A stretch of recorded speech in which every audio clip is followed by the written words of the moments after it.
Nació una peña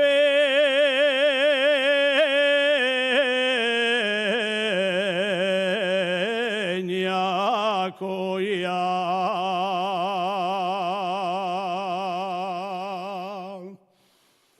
más para arriba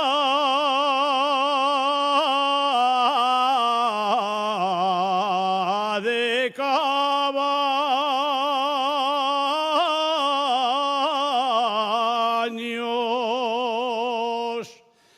nació una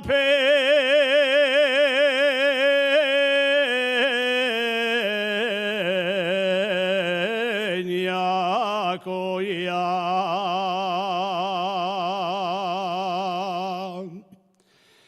El tordín creó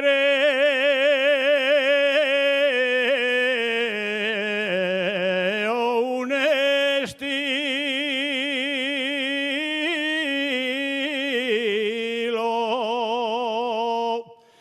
que nadie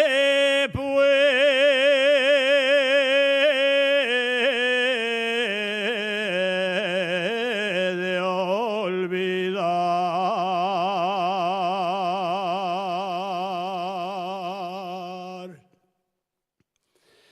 El nombre del tordín no fue por el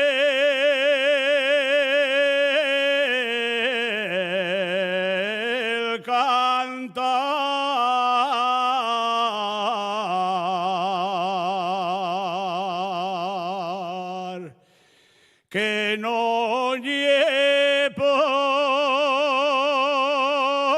el cantar, y era el nombre de un macho que tenía